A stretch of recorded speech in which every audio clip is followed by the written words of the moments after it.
Rayalaseema integrated development plan సిద్ధం చేయించారు. అందులో భాగంగా 2030 నాటికి ఉద్యాన పంటల విస్తీర్ణాన్ని 8.41 లక్షల హెక్టార్ల నుండి 14.41 లక్షల హెక్టార్లకు పెంచబోతున్నాం.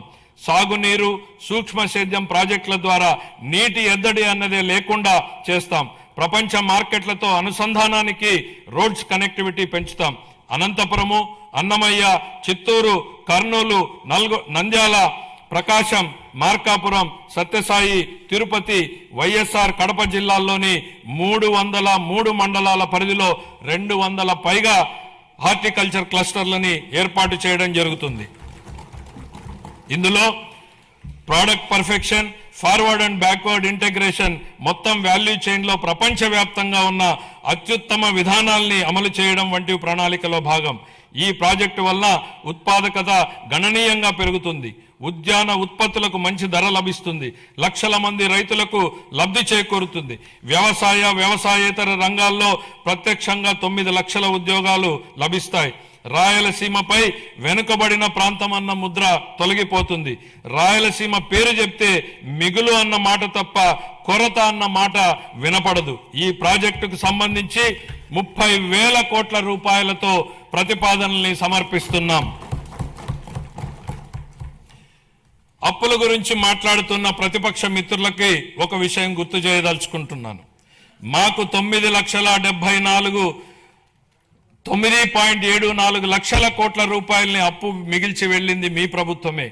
మీరు చేసినటువంటి అప్పులు తీర్చడానికి మేము మళ్ళీ అప్పులు చేయాల్సినటువంటి పరిస్థితి తలెత్తింది. కానీ ఈరోజు మేము అప్పుగా తెస్తున్న ప్రతి రూపాయి ఉత్పాదకత వ్యయంలోకే వెళ్తోంది. అది రైతులు, మహిళలు, విద్యార్థులు, వృద్ధుల చేతుల్లోకి వెళ్తోంది. గత ప్రభుత్వ నిర్వాకాల వల్ల సకాలంలో జీతాలు కూడా ఇవ్వలేని దుస్థితి నుండి ఇప్పుడు మా ప్రభుత్వం సమర్థ పాలనా విధానాలతో ఆర్థిక సుస్థిరత దిశగా అడుగులు వేస్తోంది. ఖర్చులు తగ్గించుకొని, వనరులు పెంచుకొని ఆర్థిక స్థిరత్వం దిశగా ప్రయాణం చేస్తోంది. సంక్షోభంలో ఉన్న రాష్ట్రాన్ని ఆకాంక్షల సాకారం దిశగా నడిపిస్తున్నాం. మా అభివృద్ధి వ్యూహంలో అత్యంత కీలకమైనటువంటిది సాగునీటి రంగానికి బడ్జెట్ అధిక ప్రాధాన్యతనిస్తోంది.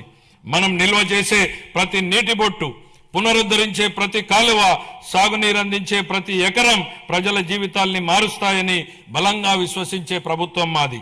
వాతావరణ మార్పులు, వర్షపాతంలో అనూహ్యమైనటువంటి హెచ్చుతగ్గులు వంటివి ఋతుపవనాలపై పూర్తిగా భరోసా ఉండలేని పరిస్థితులు కల్పిస్తున్నాయి. అందుకే నీటి నిల్వ, సమర్థ పంపిణీపై ఎక్కువ దృష్టి పెట్టాం. కేవలం ప్రాజెక్టులు కడితే సరిపోదు.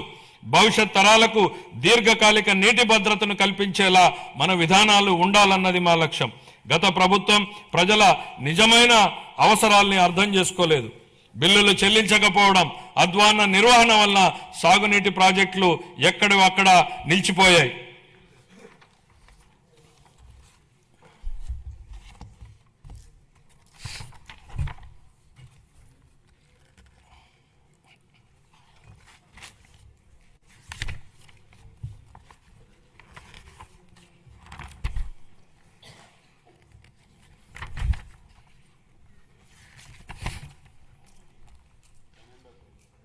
అంటే ప్రింట్ మారింది, కాపీ సడన్గా అందులో ఫిగర్స్ వచ్చింది.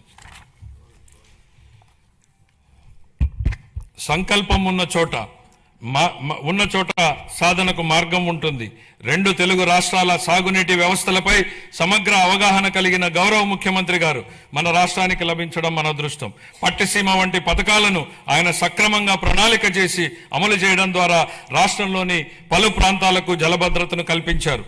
అదేవిధంగా హెచ్ఎన్ఎస్ఎస్ ప్రాజెక్టును కేవలం 100 రోజుల్లో ప్రారంభించి వేగంగా పూర్తి చేసి రైతులకు నీరందించేలా చేయడంలో ఆయన సంకల్ప బలం కీలక పాత్రను పోషించింది. హంద్రీనీవా ద్వారా తొలిసారిగా 45 టీఎంసీల కృష్ణా జలాలను విజయవంతంగా ఎత్తిపోతల చేసి రాయలసీమలో నీటి లభ్యతను గణనీయంగా మెరుగుపరిచాం. పోలవరం ప్రాజెక్టు విషయంలో పెండింగ్ ఉన్న 5,000 కోట్ల రూపాయల బిల్లుల్ని చెల్లించి పనులను వేగవంతం చేశాం. డయాఫ్రామ్ గోడ నిర్మాణం ఇప్పటికే 91% పూర్తయింది. మొత్తం ప్రాజెక్టు పురోగతి 60% దాటింది.